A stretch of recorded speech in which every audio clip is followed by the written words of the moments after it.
బెంగళూరు నుంచి మధుసూదన్ రాస్తున్నారు. భోజనం ఎన్నిసార్లు తినాలి, ఎంత పరిమాణంలో తినాలి తెలియజేయగలరు అంటూ రాస్తున్నారు. ధర్మశాస్త్రం మనకు చాలా అద్భుతమైన విషయాలు చెప్పింది. ప్రతి వ్యక్తి 3 ధర్మాలను పాటించాలి జీవితమంతా. ఏమిటి? నిత్యస్నాయి, నిత్య ఉపవాసి, నిత్య బ్రహ్మచారి. అంటే ఎప్పుడూ స్నానం చేస్తూనే ఉండాలి, ఎప్పుడూ ఉపవాసం ఉంటూనే ఉండాలి, ఎప్పుడూ బ్రహ్మచర్యంతోనే ఉండాలి. అయ్యే పనేనండి. అమ్మ బాబోయ్ మేమేం చేస్తాం? అపార్థం చేసుకోకండి, దానికి అర్థం అది కాదు. నిత్యస్నాయి అంటే రోజుకు 3 సార్లు స్నానం చేయాలి. పొద్దున, మధ్యాహ్నం, సాయంకాలం. త్రికాల స్నానం చేసిన వాడు నిత్యస్నాయి. నిత్య ఉపవాసి రోజు 2 సార్లు భోజనం చేయాలి. అలా చేసిన వాడు నిత్య ఉపవాసి. నిత్య బ్రహ్మచారి ఏ సమయాలలో, ఏ తిథులలో, ఏ నక్షత్రాలలో స్త్రీ పురుషులు ఒకరినొకరు కలవకూడదని చెప్పారో దాన్ని వదిలిపెట్టు బ్రహ్మచర్యవాడు. శాస్త్ర విధానాన్ని అనుసరించి ప్రవర్తించేవాడు బ్రహ్మచారి. ఇది విధానం. ఇందులో ప్రధానమైనది మనకు కావాల్సింది నిత్యోపవాసి. అంటే రోజు 2 పూటలే తినాలి, మధ్యాహ్నం, సాయంకాలం. మనమేం చేస్తాం?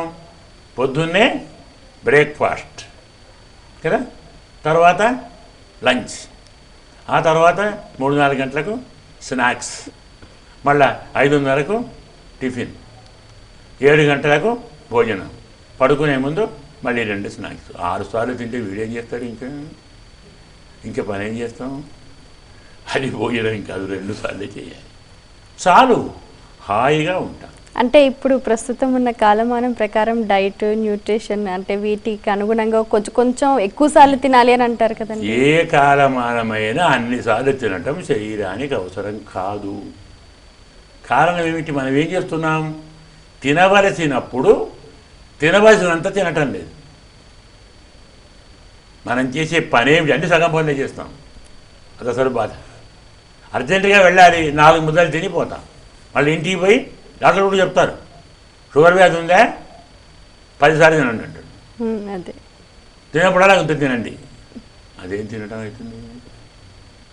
అప్పుడు 4 ముద్దలు, అప్పుడు 4 ముద్దలు, అప్పుడు 4 ముద్దలు తింటే పరిస్థితి ఏమిటి? నీ దృష్టి ఇక్కడ ఉంటుందా, అక్కడ ఉంటుంది కదా.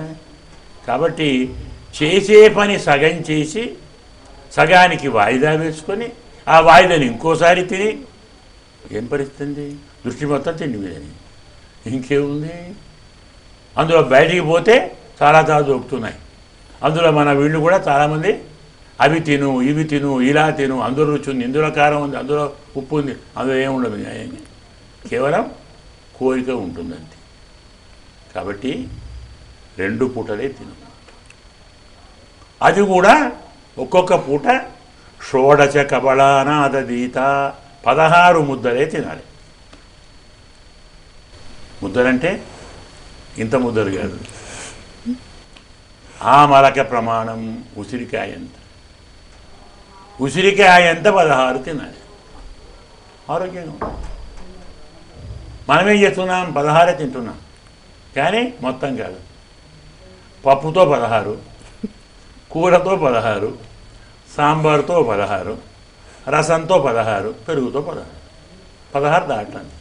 దానివల్ల ఏమవుతున్నది? మన ఒళ్ళు మనకే బరువు అవుతుంది, తినగానే నిద్రపోతుంది, శక్తి తగ్గుతుంది. ఆహారం శక్తిని ఇవ్వాలి, శక్తిని పోగొట్టకూడదు. దాని పేరు అన్నం. ఏమంటాం? అన్నం.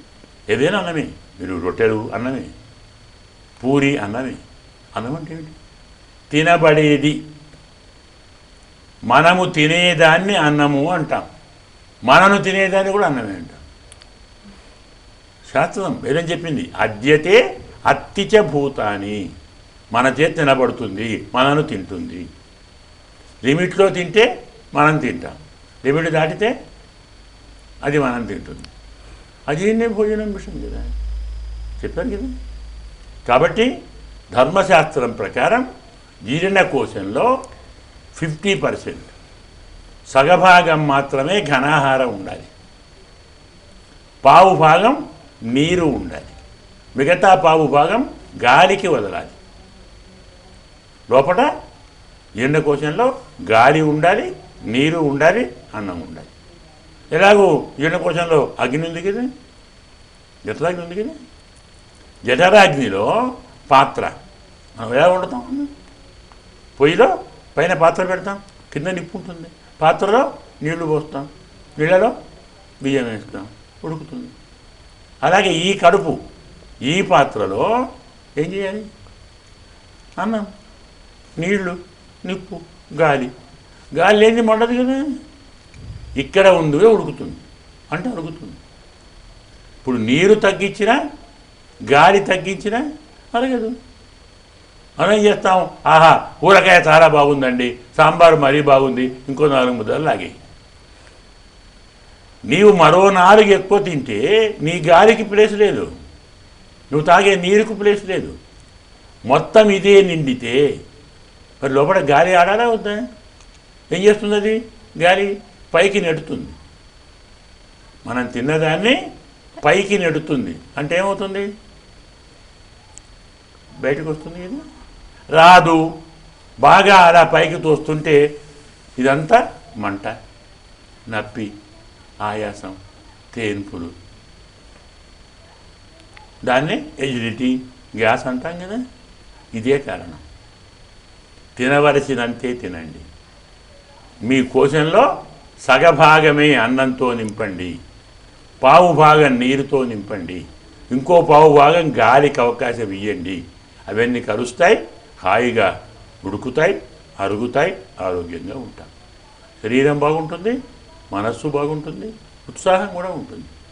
బాగా తింటే అరసట ఆయాసం పనిచేయలేమే.